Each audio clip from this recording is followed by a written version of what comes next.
Salut les amis, Antoine de Toys Tracker. Aujourd'hui, unboxing d'une nouvelle figurine. J'ai reçu la Hot Toys T800 1 quart. Donc voilà, je l'ai acheté en Angleterre. Je viens de recevoir le colis. Je la découvre avec vous. Donc voilà la bête. Grosse boîte, hein, bien sûr. Figurine 1 quart. Une boîte qui rappelle les autres boîtes de la collection 1 quart de chez Hot Toys, bien sûr.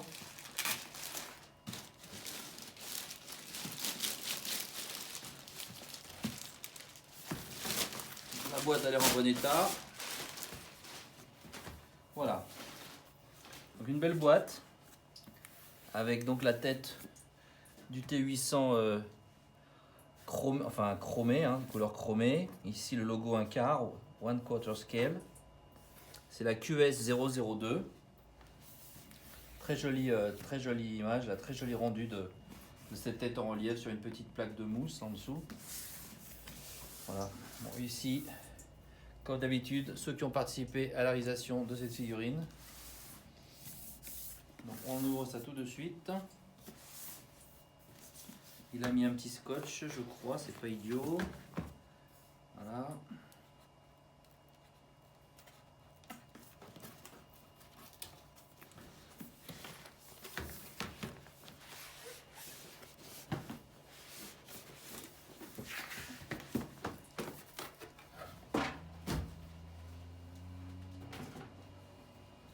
Alors, je découvre avec vous un petit slip cover Terminator endosqueletton, 1 quart scale. On retire ça. On retire la plaque de mousse.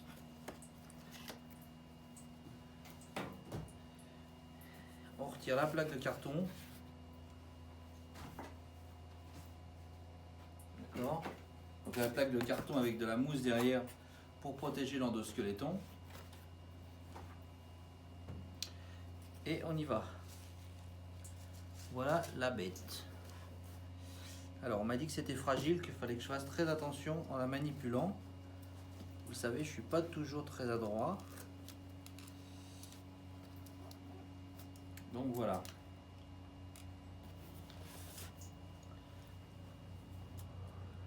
Voilà l'endosquelette.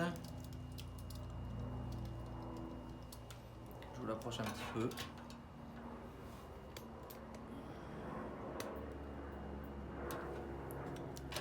Bon, bah c'est un endosquelette. Hein. Il y a beaucoup de choses à décrire, bien sûr. C'est magnifique. C'est superbe, superbe. La réalisation est superbe. Donc apparemment, il y a du métal. Le torse a l'air d'être en métal. La tête également, je pense. Et puis il y a d'autres parties qui sont, je pense, en plastique. Voilà. Alors, je vais sortir les autres éléments de la boîte. Je vais quand même le coucher, ce sera peut-être plus prudent. Donc, qu'est-ce qu'on a d'autre? Là, il y avait un trou, mais il n'y a rien dedans. Donc, je ne sais pas à quoi il servait. Donc, dans la deuxième partie, on trouve un socle qui a l'air superbe également, très détaillé.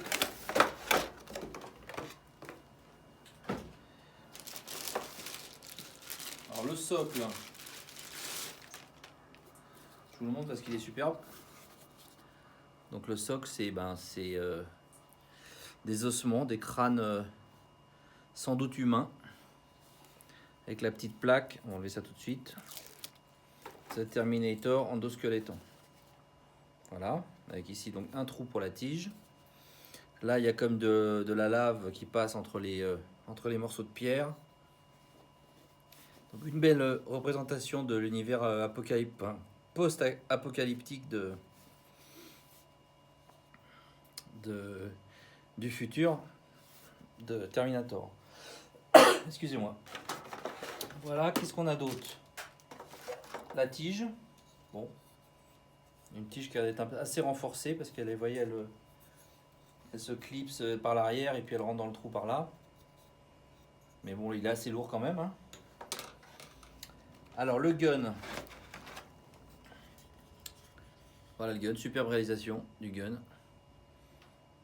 Moi, c'est un gun, j'ai la chance de l'avoir en taille réelle. Je ne sais pas si vous l'avez déjà vu. Mais c'est en effet très fidèle au Plasma Rifle, c'est comme ça qu'il s'appelle, le Plasma Rifle des T800. Voilà, je vous montre mon Plasma Rifle de Terminator 2 Life Size.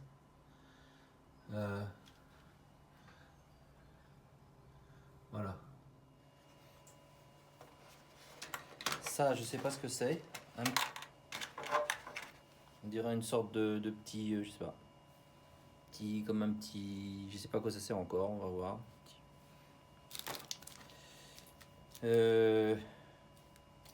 Là, il y a un petit chiffon, on dirait. Donc c'est peut-être pour nettoyer nettoyer la figurine. Et là, apparemment, il y a des tuyaux, des pistons, des tiges de métal peut-être de rechange ou qu'il faut mettre. Voilà, là c'est bien, ils ont mis ça en plus, des petites tiges en métal en plus, au cas où on en casserait une, on en perdrait une. Voilà. Bon, je jette un coup d'œil sur la doc et je reviens vers vous. Ok, donc au niveau de cette petite pièce que je vous montrais tout à l'heure, en fait ça se met dans le magasin de l'arme là. Sans doute pour après l'accrocher plus facilement au bras du T800. Voilà. Donc qu'est-ce qu'ils disent au niveau des têtes? Donc on peut tourner en 90 degrés. 90 degrés comme ça. 30 degrés comme ça. Il faut faire attention aux petits pistons. Hein. Donc si vous tournez trop, ça peut casser. Vous voyez? Donc il faut faire attention quand on tourne la tête de ne pas aller trop loin.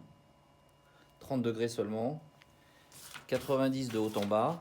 Pas du haut vers le bas. Bon, les articulations par contre. Alors ils disent qu'on peut tourner à 360 degrés les épaules, mais enfin avec le petit piston qui est là, enfin avec le petit câble qui est là, j'ai pas tellement envie de tourner à 360 degrés. Donc je vais pas tourner du tout. Bon, voilà, les bras 360 degrés aussi, les avant-bras 360 degrés. Bon, là il n'y a pas de piston, enfin il n'y a pas de, non, il y a pas de. Voilà, les doigts sont tous articulés, comme vous le voyez. C'est un truc de fou. Au niveau de la réalisation, là c'est vraiment de l'ingénierie.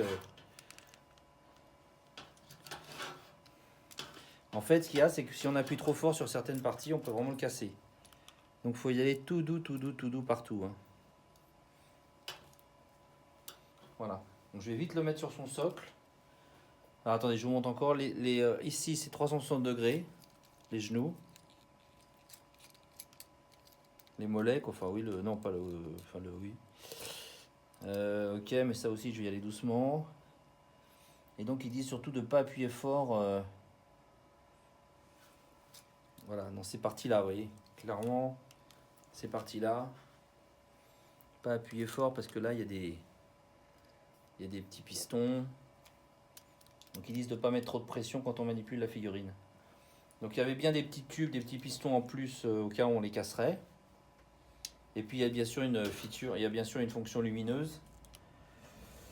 Donc, il faut enlever l'arrière du crâne et mettre des piles. Voilà. Peut-être que ça y est déjà, je vais voir. Alors ça s'allume où, ce truc-là? D'accord, donc il faut enlever l'eau du crâne pour l'allumer, c'est pas très pratique. Donc je retire l'arrière. Je ne sais pas si vous voyez bien. Donc l'arrière du crâne se retire. Il y a une petite languette qu'il avait dû remettre parce que c'est pas, je l'ai pas acheté neuve. Hein. Et voilà, les yeux sont allumés. Tadam! Je vous les éteins. Éteint. Allumé. Oh, qu'il a l'air méchant. Bon, ben, on va le mettre sur son socle. Ça sera quand même plus agréable pour tout le monde. Je le pose délicatement. Ah, c'est bien, les yeux sont bien rouges, hein. C'est bien fait ça. Donc ça, vous voyez, ça se clipse également là, hein. Ça se rentre dans le trou là, et puis ça se renforce par l'arrière. Donc on rentre et on doit entendre un petit clic, voilà. Et alors ça, je vais le mettre à quel niveau?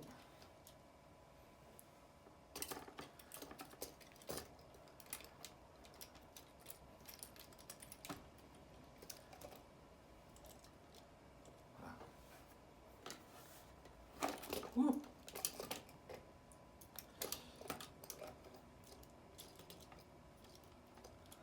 C'est vraiment de toute beauté. Je le recule un tout petit peu pour que vous le voyez en entier.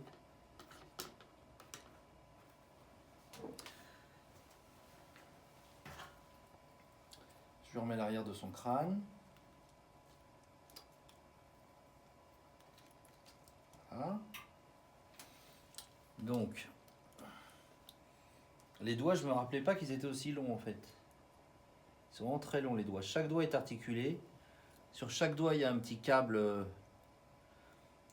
métallique, enfin couleur métal en tout cas, c'est vraiment incroyable. Il y en a un qui se balade un petit peu là. Celui-là, à mon avis, doit être. C'est peut-être barré. Il faudra que je vérifie. Petit câble ici, vous voyez, qui. Vous devez peut-être pas voir. Celui-là, à mon avis, il faut peut-être le rentrer, je sais pas. Alors, comment on lui met l'arme? Ouais, donc, comme c'est une arme qui est assez lourde, je suppose qu'il faut en effet qu'une partie soit fixée.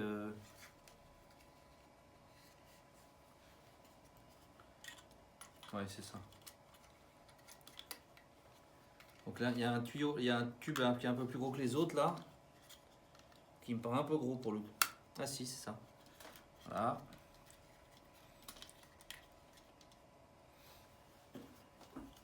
Je vous avoue que je suis très précautionneux parce que on m'a tellement mis en garde contre la fragilité de cette figurine que je suis un peu paniqué à l'idée de l'abîmer. Surtout que c'est quand même pas donné, hein. Je l'ai acheté, je crois pas que je l'ai payé très cher parce que je l'ai payé 500 €, qui me paraît pas délirant. Bon, elle était pas neuve, hein. Bon, enfin, elle était comme neuve, on va dire. Alors, est-ce que son corps va pouvoir supporter l'arme? C'est peut-être pas gagné. Elle est quand même assez lourde. Voilà. Alors par contre, oui, je sais pas si cette partie-là devrait pas plutôt être à l'intérieur. Ah ben là je peux pas du coup. Non, je trouve que ça fait un peu moche comme ça. Bon, je peaufinerai ça plus tard, je vais pas vous embêter avec ça. Je vous la montre, je vous la fais un peu tourner sur ça. Il est pas très droit là. C'est vrai que c'est inhabituel, hein, parce qu'on habituellement on manipule des figurines en plastique et tout, puis là on a l'impression qu'on touche à quelque chose d'assez précieux, d'assez fragile. On sait pas trop par quel bout le prendre. Je vous paraître un petit peu empoté, mais je voudrais vraiment pas le casser, quoi.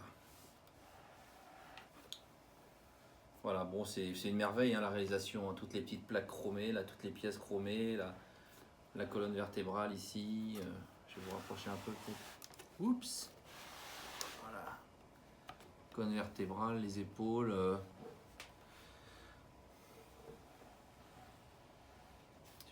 Superbe réalisation, magnifique. En plus avec des pièces en métal, donc ça n'enlève rien. Bien au contraire. J'aimerais bien lui donner une pose un peu dynamique, mais il va quand même falloir que je fasse attention. Et au moins qu'il ait un pied un petit peu en l'air, comme ça, sur les crânes.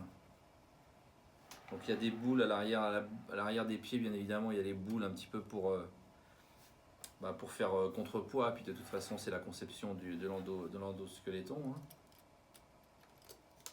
Du T800. Quand on pense qu'il y a ça sous Arnold Schwarzenegger, quand même, hein, c'est fou. Hein. On n'imagine pas, hein, il fait humain hein, quand même.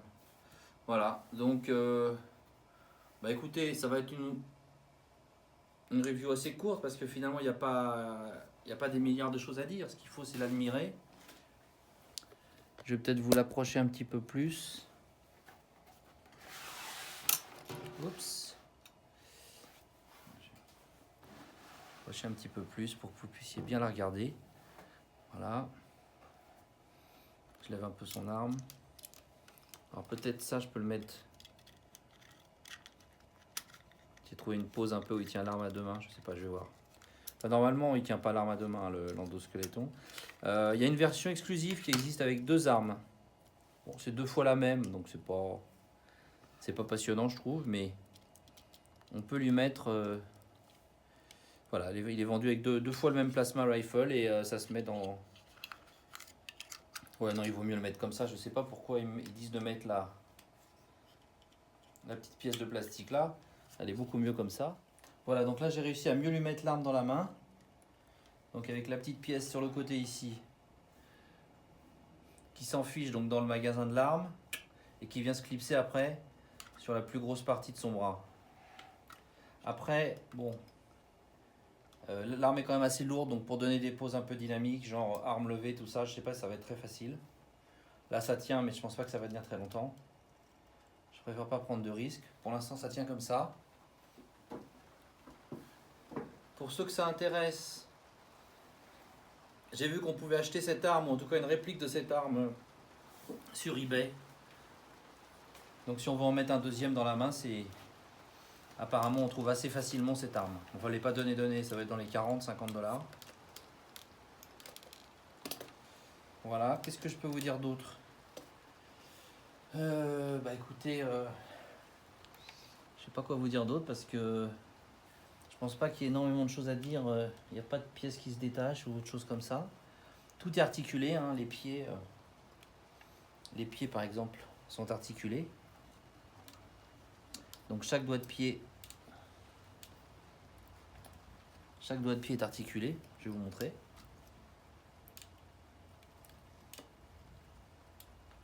On ne sait pas trop par où la prendre, c'est un peu embêtant. Donc, vous voyez, chaque doigt de pied, hop, est articulé.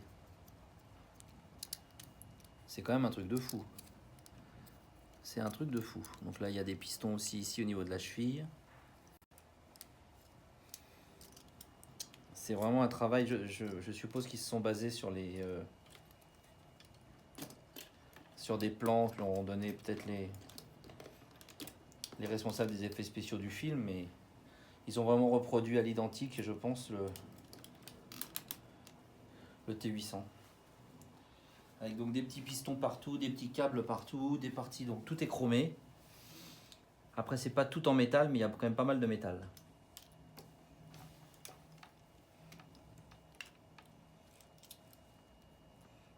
Enfin, je pense, parce que je suis en train de me dire que parfois on a l'impression, non, je crois qu'il y a vraiment des pièces en métal. Ça, c'est du métal, à mon avis, les cuisses. Le torse aussi, je pense. Parce que le poids peut tromper, c'est pas trop le poids qu'il faut voir, c'est vraiment la froideur en fait la froideur du matériau. Et c'est beaucoup plus froid le métal que le plastique. Donc il y a du métal, il y a du plastique. Mais de toute façon, l'impression d'ensemble est que c'est vraiment du métal chromé. Hein. Voilà les amis, bah écoutez, je recommande cette figurine en un quart. Je sais plus trop ce qu'il y a sur le marché. Je sais plus trop ce qu'il y a sur le marché en endosqueletton. Il y a peut-être un Enterbay, mais je suis pas sûr. Après, il y a des statues Sideshow, bien sûr. En 1/6, je ne crois pas qu'il y ait eu de métal, à vérifier. En tout cas, pas chez Hot Toys. Je dis peut-être une bêtise, mais je crois pas. Mais là, on est sur une très belle réalisation. Et le crâne aussi est vraiment magnifique. Hein. Sur le côté, là, on regarde vers vous à nouveau. Je monte un petit peu là. Sur le côté aussi, le détail là la partie du crâne à droite, la tempe. Peut-être ils auraient pu mettre un petit peu de weathering dans les dents. Oui. Ils auraient peut-être pu faire des dents un petit peu moins propres, qu'elles sont vraiment très propres. Bon, peut-être qu'ils se brossent les dents régulièrement. Hein. Enfin, écoutez, moi je trouve que c'est une très très belle réalisation. Un petit regret peut-être que la base ne s'éclaire pas, parce qu'avec Avec le rouge là, ça aurait été sympa de faire un effet lumineux, vous voyez. Avec les parties rouges là, ça aurait pu être joli de faire un peu un effet un peu comme si c'était des flammes, quoi, des petites flammes. Ça aurait été sympa. Mais bon, faut pas trop en demander, on est déjà en face d'une très très belle chose. Voilà les amis, je vous dis à bientôt. Ciao.